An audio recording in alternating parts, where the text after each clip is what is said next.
Hey,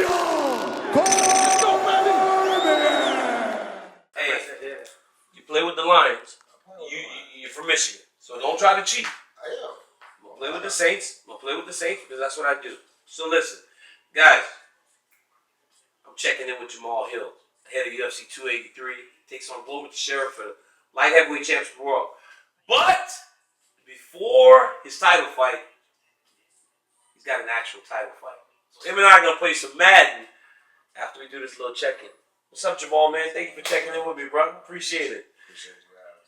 How you feeling, man? 3 days, 2 days from a championship fight, an opportunity I wasn't expected, but all the things that you have said in the lead up to this tells the people how much it means to you to chase down the championship opportunity like this.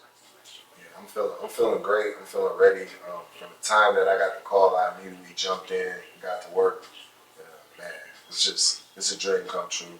You know, I don't know how you felt whenever you got your first title fight. You know what I mean? Excited. Yeah, man. It's excitement, but it's controlled excitement. You know, I understand the task. I understand I have a hard assignment ahead of me, and I'm excited for it. I'm embracing it. What makes Glover Teixeira that hard assignment? What is it about him that makes him that hard assignment, that challenge at an advanced age, right? 43 years old, to be able to still compete with guys like you.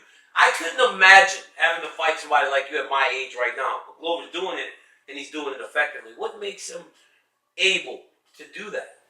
Man, I don't know, man. I guess that's a secret. That's a secret that Glover just disclosed to the rest of us because nobody else is really doing it like that, like at the level that he has, at the age that he is. So I guess that's something that's unique, his special sauce or something, you know. But yeah, experience, just being around long. He's had a lot of ups and downs in his career. He's been fighting at the top level. So, yeah. You know, I think that has a lot to do with it. You know, and just relentless. I think he's relentless.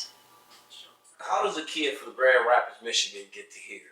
Like, talk to me about Grand Rapids. Talk to me about the upbringing. Talk to me about the things that Jamahal Hill had to go through in order to put himself in this position. Because I think when people hear your story a little bit deeper, they can understand and appreciate how you were able to get yourself to where you are and the drive that it takes to put a guy like Jamahal Hill in this situation. Yeah, man. It took a lot of discipline, looking in the mirror, holding myself accountable for where I am and what you did. Responsibility for getting what I want out of life. You know, I didn't come from the best of backgrounds. You know, I was into some stuff when I was younger. You know, some things that actually could have probably ruined my life, but I was blessed, and I was blessed enough to have people to actually pull me away and guide me in the right direction and things like that.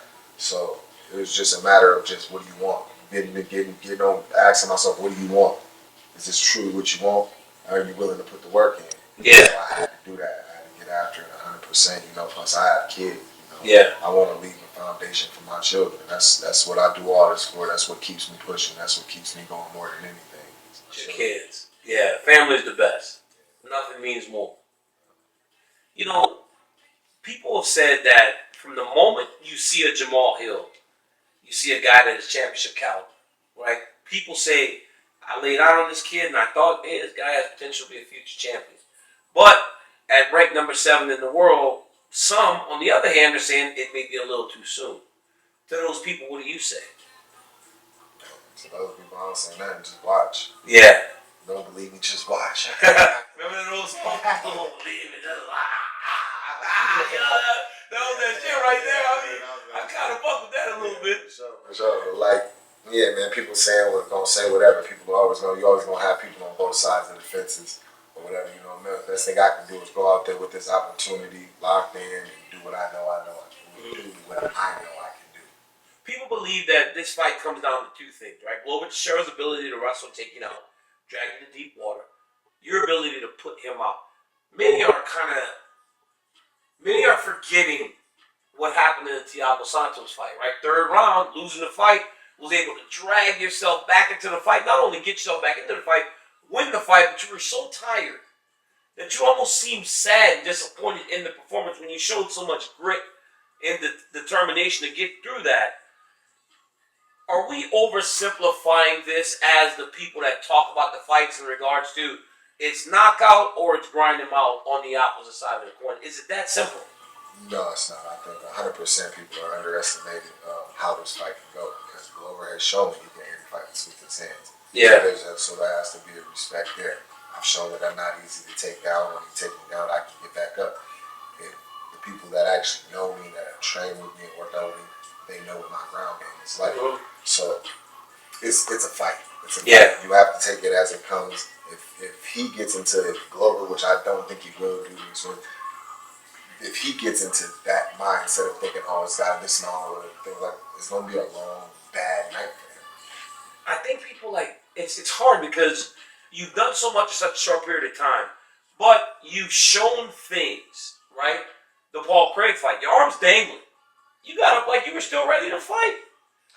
I mean, that's like you didn't tap, right? Like you didn't tap, you got up ready to fight, and if they let you fight, I imagine you would have walked there with your arm hanging off to the side, trying to fight that man against Thiago Santos.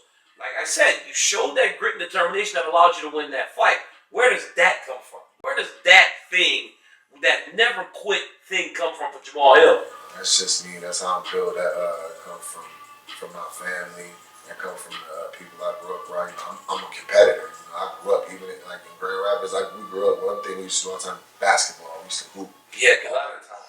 Hey, I ate on his ass in basketball too. I was out there eating. You know how Zeke used to do that when Zeke was before Zeke was a straight fullback? I was out here eating on this boy, man. I did my thing out there. Come on, Jamal. So my game is not solid. Prime Karl Malone. Oh, no, he ain't go there. Come on, man. He was trying to. I hit a hook shot on Bilal Muhammad. Bilal Muhammad in 1 second. You the champ of the two heaviest divisions there is. You was trying to bully my man. He was trying to beat up on Bilal down there. But that athleticism though was on full display, right? Like you can play basketball, you can do all that. That competitive though, man. That's what it really does. Identify that is who Jamal is, because in those moments, man, it looked like you could have just packed it in and nobody would have thought twice about it. I think a lot of it comes to no matter whatever I've done, I've always been a real cerebral thinker. Like my dad, one of the greatest things my dad ever did was teach me how to play chess at a young age. Yeah. Taught me and all my brothers. From the time I was playing chess from the time I was 4. So no matter what I've done, my mind's always been involved in it. And I don't think I've ever really gotten credit really for how good I was at really anything that I did. So some of that comes from that knowledge. Being doubted. Yeah, Yeah, motivates you. Yeah, it does. It motivates me. It's just with that came this competitiveness of just like a dog. Yeah. I know guys that just win punches. I've seen them throw in hope to land and finish the fight. You're not doing that. You're actually much more in tune with what's going on in there. And people underestimate that. That's why they get put out so quickly. 1,000%. The three main things about me that I know that I have over other people is just, and I see it fight after fight, right? So it's just I understand where I'm at in the fight, what my options are, and what they're trying to do. Yeah. And then from those, I take those things and I try to make the right move according to not letting that happen and implement myself. Isn't it the funnest sport in the world, though? Fighting. Is there anything better in this world than being ready or getting prepared for a fight?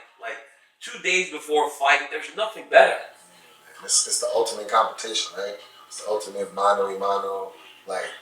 You know whoever you're going against is coming with everything. Nobody wants to lose a fight. Nobody wants to get beat up. Yeah. You know what I'm saying? So you're going to get everything every time, and to be able to go in and win and take that from them, it's the ultimate win. You were so excited to get the title fight. Saturday night, you hear, and new UFC light heavyweight champion. I get into that octagon and I go up to Jamahal Hill. What are the emotions that are going through your mind? Have you allowed yourself to think in that moment at all?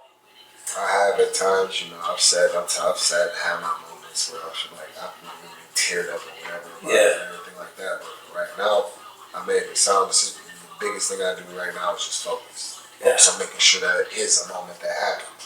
Because it can just as easily go the other way.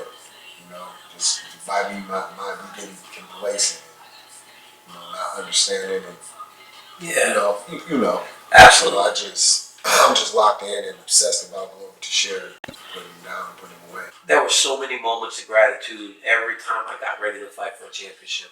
So I know what you're speaking about. Trying to take note of that. Be gracious for the opportunity, but stay locked in on what's ahead of you. And what's ahead of you is a massive opportunity. But before we get to Saturday, I gotta tap that ass. Pause. I got to tap. I got to beat that ass in Madden. Right? And it starts right now. Jamal, roll that chair up close. Let's go. Let's lock in, get to the Superdome, and let's go, man. Let's go. Let's go. Yeah, make sure your shit is on all Madden. My shit is on all Madden. Give me that. Come on, man. Oh my God. What is that? This guy actually guarded Alvin Kamara and Chris Olave. Man, get out of here with that bullshit, man. It's all right. He guarded Alvin Kamara and Chris Olave. We don't leave nobody open. We don't leave nobody open. That's some bull. We don't leave nobody open. Come here. Yeah. Bro, that's so stupid, Andy. Don't. Oh my God. Every time I throw that fucking route, he's open, man. Cookie. No way. Let's get that. No Harris. way. Get up, Harris. He ain't cut like that. Let's He go, ain't Harris. cut like that. Let's go, Come on, Harris. man. Let's go, Chris Harris. That's on me. That's what I need. That's what I needed right there. That's what I needed right there. Come on, man. That's what I needed right there. Oh, God damn it, man. Oh, when the Saints go marching in.